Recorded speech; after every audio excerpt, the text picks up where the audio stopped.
Well, when I get really old and gray and my grandchildren, and they're going to say, Grandpa, can you tell me about LT? Yeah, you mine, baby. And I'm going to, gather them real close to me with all the love I can for them. Son, I got to do better than this. I'm going to pause and I'm going to look them dead in the eye. Hey, Shula, you better hope I never get back in there. I'm gonna kick your. I'm going to say, hey, LT was a bad mother. Lawrence Taylor has walked a crooked road. From Super Bowl highs to rock bottom, he was the greatest defensive player of his generation, but rarely protected himself. He really wasn't that good as a freshman. I think he was a starter, and he was okay as a sophomore. My junior year, I decided I'd rather be respected on the football field than in the streets. As a junior and a senior, he just kept getting better and better and better. John L. Thompson unloaded on Maryland quarterback Mike Tice, recovered by Lawrence Taylor. When he came to North Carolina, the coaches played him at probably 7 different spots before they found a home for him. We tried him first at nose tackle, moved him to inside linebacker, and that wasn't what was meant for Lawrence. And so we moved him to outside linebacker, and that's where he fit. Lawrence Taylor threw Duke quarterback Ben Bennett. Lawrence Taylor completely intimidated the Pirate offense. The third year away from Chapel Hill, I was coaching Texas Tech, and we were going to play North Carolina out there. It was a real close game. Sure enough, when Tech was in scoring position and a chance to win the game, Lawrence burst through. He took the quarterback, the pitch, caused a fumble, and recovered a fumble in one play. And we ended up winning the game 9-7. There's no question he had a lot of talent. In fact, I think the good Lord threw away the mold when he made him. Lawrence Taylor completed one of the year's memorable plays. Having worked with Bill Parcells, Bill did call and just said, tell me about this guy. I think I recall saying to him, Bill, this will be short. He's everything you want. You know, I wasn't exactly in charge of making the picks, but they were all very hopeful that he would not be picked on the first pick of the draft.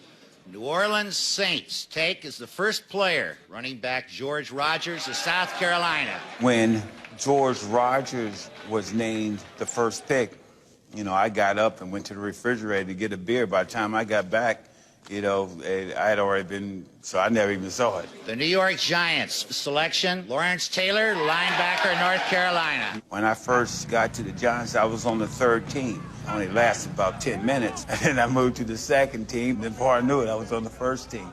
Yeah, this is all in the first half hour, but...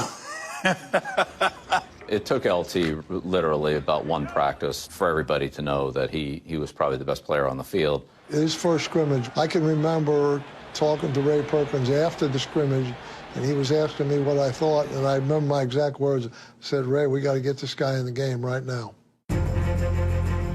The Giants have not won a home game against Philadelphia since 1972, so losing is kind of inborn. Playing for the Giants back in the old days was exercising futility. We were considered the doormat of the NFL industry. You hope that maybe a Lawrence Taylor, a new player, comes in and plays and makes something happen. He was eager to learn. He just had to show him the technique, and he could pretty much do it right away. Hey, Lawrence Taylor is going to be a force in this league.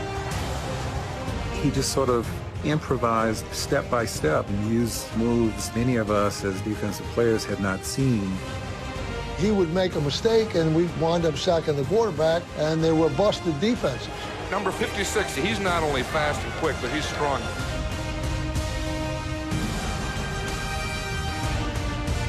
And that was my answer to everything.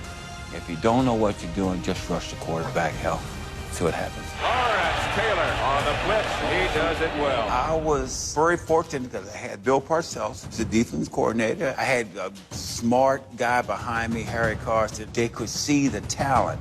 It was raw, but they could see the talent. We saw the talent that he was, but we also saw the person that he was, and he became one of us. He takes a lick from Lawrence Taylor and Harry Carson. Harry is always there to back me up. I'm an instinct player, so I may make a decision that a lot of the linebackers may not make. Lawrence Taylor truly tilted the field when he stepped on it. He was an impact player as a gunner on the punt team when he caused 2 fumbles against the Eagles in the playoffs. Fumbled. Lawrence Taylor back downfield. 18 years since the playoffs. And now they advance because of Lawrence Taylor. There was no doubt as to our selection at NFL Films of our defensive rookie player of the year had to be our guest, Lawrence Taylor. My rookie year was the first time I had got exposed to drugs. When I was in college, a lot of guys smoked. I always said that I would never. Back in the 80s, it's very, very common. I can't remember ever going to a party without it being around. While his off-the-field habits weren't notorious yet, LT was already a household name.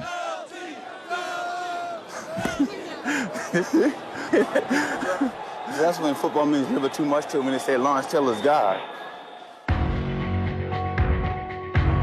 Every time we would walk off the field, the whole end zone would have all these guys and ladies with 56 jerseys on. I still have nightmares about walking off that field and seeing all those 56 numbers in the stands. See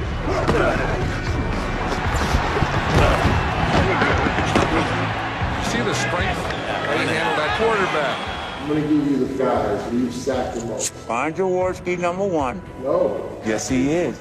Randall Cunningham. Ron Jaworski is number 1, 28. Cunningham is 27. We kind of became friends, but he would always knock me down, and he'd always say, Jaws, I'll be back. Jaws. Boy, I could make a highlight film out of just Jaws. Joe Montana. Just before the ball is being snapped, he'll dip down. When he dips down, the ball is coming. Until he dips, I'm not going. You couldn't hold the ball for any length of time. If you did, at LT, he was there. It didn't matter. You couldn't keep him completely out of a pass play. As a football player, you couldn't find a more fierce competitor, a more ruthless competitor, but he cared. I mean, a classic example of that is when he broke Joe Theismann's leg. Ouch. Oh, God. We need to keep watching this, though, do we? He was shaken. I mean, visibly shaken, and he just wanted to make sure Joe was okay. Maybe the only thing worse than causing such pain is having to relive it. Theismann play. If you don't want to talk about it, yeah, but I don't like talking about that. Obviously, he and I are linked forever, but Lawrence Taylor wasn't a dirty player. He was just better than everybody else. I have a feeling Lawrence Taylor heard the snap of the bone in Theismann's right leg. Guys, I'm going to call it a day. I think that's enough. Lawrence Taylor and Bill Parcells forged a relationship through tough love. My impression of Bill Parcells was that, he's a good coach, but, God, this guy could be an ass. Oh, LT went inside. Look at this. He just rode me every day, every day, every day. Some of these guys got to get their head out of their ass around here. Every once in a while, we get into it a little bit, but he's my boy. That's the way it is. Bill Parcells was not just the defensive coordinator. He became my friend. Tough times would bring them closer when Parcells became head coach in 1983. They were on the brink of firing Bill Parcells in 1984. And Parcells says, look, they're going to fire my ass if I don't win. That's when you really start to see Lawrence really go hard for Bill. And with a vote of confidence led by Lawrence, it's like, yeah, we got you. Taylor took his play and passion to the next level, transforming the Giants' team culture. A rising tide raises all boats. That was Lawrence. He was a phenomenal teammate. Intercepted. George Martin. Crazy hit. Man, I used to jump on guys when they make a play. Taylor doggone near put him out of the game by tackling. Whop, there it is. Lawrence had that huge personality that just took our talent to a higher level. Hey, baby, let's go out there like a bunch of crazy dogs and have some fun. Come on, baby. Come on, Banksy's outside. If you were screwing up, he would get to you before Bill Parcells would. And that's the one thing a lot of people don't know. Come on, Carl. on, think, baby, think. If you can meet his approval, if he can tell you, good job, homeboy, you kind of know that you were starting to get it. Homeboy, we can whip these dogs all day. Hey, come on, baby. You can't pussyfoot up in there. You got to run it. You got to run it. He was so respected for his competitiveness and toughness. I mean, all those they weren't good. They were rare. Way to go, Cawthorn! That's my boy! He wasn't about to settle for mediocrity from himself, and he certainly wasn't going to let any of us be slackers as well. So we rose to the level where we became a dominant force, and I think entirely because of Lawrence. Taylor got the Giants back to the playoffs in 1984. And in 1985, the team hosted its first playoff game in 23 years, which they won, cementing Parcells as head coach. I'm indebted to him in a lot of ways, along with many other guys, because they're the ones that really got me over the hump as a coach. Bill Parcells will always be my guy. No matter, what happens, number one on my list is always going to be Bill Parcells. In the spring of 1986, it was Taylor's turn to face tough times. Trouble found Lawrence Taylor. He admitted publicly that he had a drug problem. That's all he would say until now. With his wife at his side, he explained he wanted his actions to speak louder than words. Rehab at that time was a joke. It was pretty much a joke simply because I was Lawrence Taylor, so to speak. So, I left that rehab 3 days after that story came out and tried to rehab on the golf course. Luckily, Bill was with me that 86 season and helped me as a ball player. But I never received the help that I should have got, or, then where I have not fallen back into that trap a couple years later. 1986, I was coming off some adversity, so I had a lot to prove to my teammates, myself. You can run, but you can't hide. Lawrence Taylor from behind. The biggest defensive play of the football game executed by Lawrence Taylor. You talk about being in the zone. I didn't even think how well I was playing until somebody told me, you might be MVP of the league this year. I'm like, ain't no way. Hi, I'm Lawrence Taylor, and I'm honored to receive the Gillette NFL Most Valuable Player Award for the 1986-87 season. I've never been really captivated by awards and stuff, So matter of fact, I don't even know where that trophy is right now, so I have no idea. Lawrence really was all about winning. He wasn't about personal stats, although he appreciated them and all that, but he was about winning. If he made 10 tackles and 3 sacks and we lost, he was upset. If he was shut out on tackles and we won, he was happy. That's the best way to describe it. In the 1986 playoffs, Taylor was chasing the one thing he had not yet achieved, a Super Bowl title. Intercepted! There goes Taylor down to the 20. LT, way to go! He would take himself out of the rush and draw 2 blockers because he knew that would give us a better pass rush. Listen to this crowd. The Giants are going to the Super Bowl. That year, it wasn't just me. I think our whole team had a focus. Elway's going to try to run it in. He can't do it. Lawrence Taylor was there.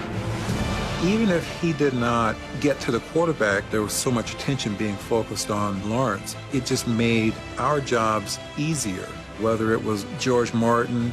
He's in the end zone. He got him. Safety. Leonard Marshall.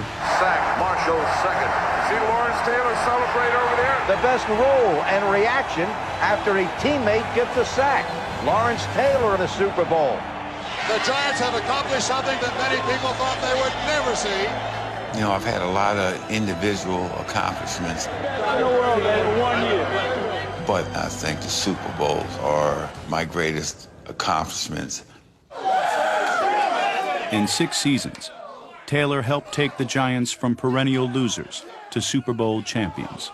Superman had flown to the NFL's greatest height.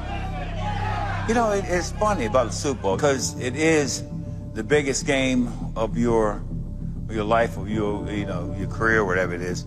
And after the game, so it's like a letdown. The chase is over. You already got to the top. We're going to have a little party later on tonight and over at the hotel, so we'll have some champagne, believe me. We won the Super Bowl. Okay, what's next? I'm just like a kid in the biggest playground in the world, New York City and New Jersey, and I just have fun with it. Oh, he had all of New York eating out of his hands. Women, drugs, alcohol, yes. He got the star treatment. We used to roll with Bruce Willis, Mike Tyson, Whitney Houston, Eddie Murphy. Eddie Murphy used to walk in, we had 4 or 5 bodyguards. LT walked in with me, and all you heard about, LT, there's LT, there's LT, they'd be whispering. Everybody wanted to touch him, shake his hand. He was the king of Jersey and New York. On the field, he was changing the game. Up until then, the focal point has always been on the middle linebacker. And usually the back or the tight end would block the outside linebacker, and the guard and the tackle would take the inside linebacker. Well, he forced offenses to behave differently. He kind of took the idea that a running back could be a pass protector on a linebacker and proved that to be false. You can't block Lawrence Taylor with a back. You can't block Lawrence Taylor by turning the tackle out on him. The best way to try and prevent him from killing you is to put a tight end in his face, which was the beginning of the H-back.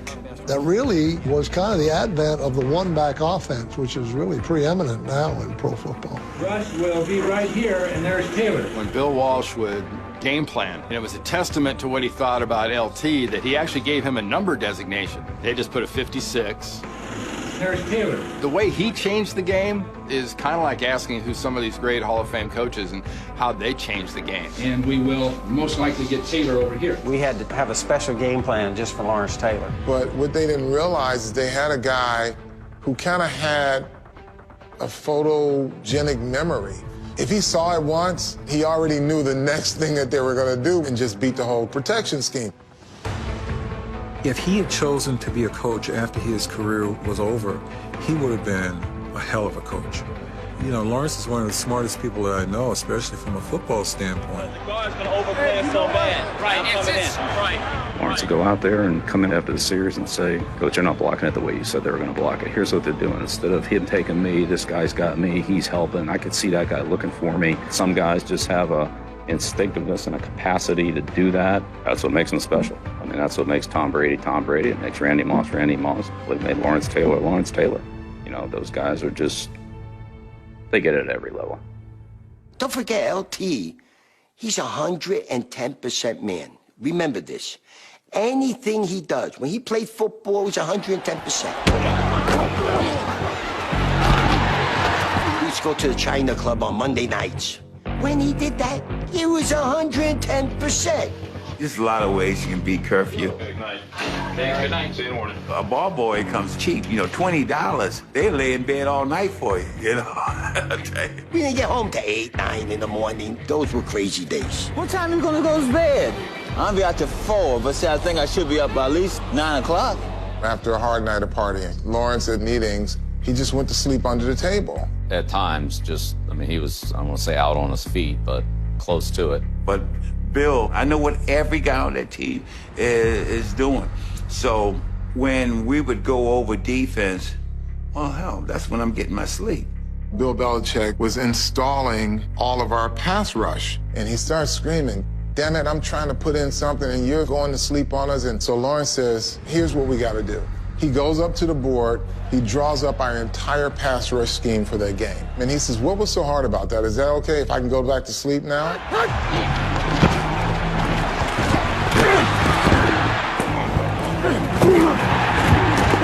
But when he walked into that locker room, he had no excuses. He would never say, I'm hungover. Hey, Brad.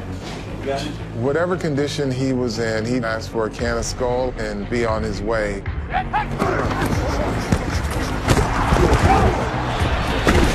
I try to be as wild on the field as I am off the field.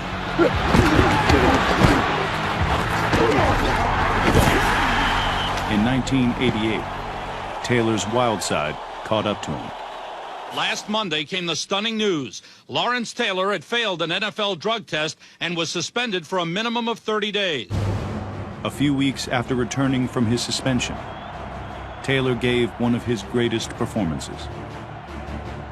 That was one of the most determined athletic endeavors that I witnessed on his part that night. Now here's how he gets hurt. Dombrowski locks his arm, Now, as Taylor comes around the corner, he just jammed, I think, his right shoulder into the ground. He gets over the sideline and says, strap me up, I'm going back.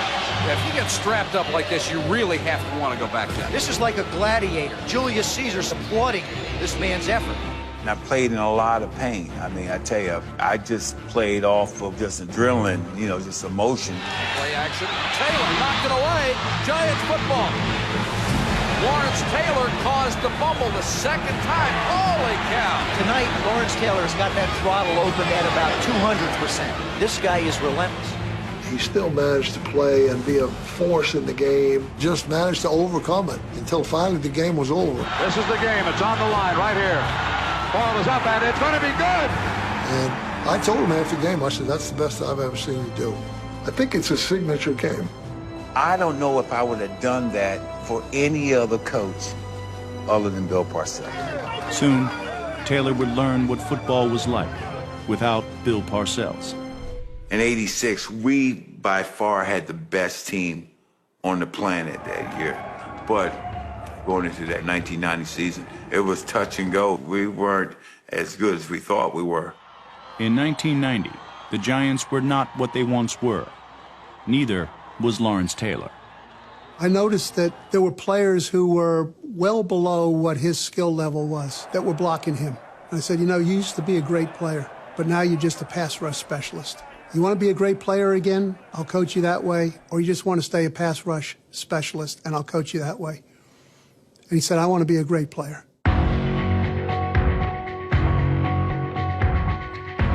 And so from that point on, he had 15 sacks for the year, and he was dominant in the run game. Running away from Taylor. You can't run away from him. He's like one of those heat-seeking missiles. You know, I used to love this. Run down the line and tackle him from behind, you know? Wherever you run, you better block Lawrence Taylor. He's an amazing individual. You're not dealing with a normal human being, normal football player here. Aikman back inside the 5, throws, tipped high, intercepted by Taylor, he'll score! Oh, Lawrence, the magician. Taylor returned to his 1986 playing form, and while the Giants may not have been as talented in 1990, they pulled together. Phil Simms got hurt, and Jeff Hofstadter could get the job done. Yeah, the defense played well. And that's what makes that year so special. We played better. We played great as a team. Lawrence Taylor comes up with a big play and knocks him for a 7-yard loss on a 3rd down. Great players make big plays in big games. Let's go. Here we come. Going back to California, guys. No team has ever won 3 straight Super Bowls, and the Niners have their eyes set on that. The best thing about him was, if you showed him where the competition was, he would respond to it. Leonard Marshall and Lawrence Taylor. Once he gets the quarterback in his sights, he's going to get him. Lawrence had an inherent ability to raise his game to the highest level necessary for the situation he was in. Lawrence Taylor was the first guy there. He was trying to avoid him. In doing so, Marshall got him from behind. He was at his best at the most critical or crucial times. When there was a big play in the game, he had enough in his tank to give it to you then. And the clock continues to tick off those precious seconds. If ever you're going to make something happen, this is it. The 49ers by a point. Behind the line of scrimmage, and the Giants have the ball. Lawrence Taylor out of the pack with the ball. That's the play they needed. They needed something to get him out of this. Who else should be there to recover it but Lawrence? And who went down the field? Matt Barr kicked the field goal on the last play of the game. After a decade in the league, 10 straight Pro Bowls, and 3 Defensive Player of the Year awards, Lawrence Taylor, the man who cared more about wins than accolades, was on the field for the most important special teams plays of 1990. Here's the snap. Here's the kick. Plenty of distance. It is good. The New York Giants are going to the Super Bowl. 8 seconds. Well, the Giants know what it's like to live this from the other end. Well, it was rare that, yes, that he would be on special teams, but not rare that he would think that way. Nobody had a better chance to make a play than he did, whether it was get in the backfield and recover that fumble in San Francisco, try to block a kick at the end of the game. It was all about winning with Lawrence. Wide right. Giants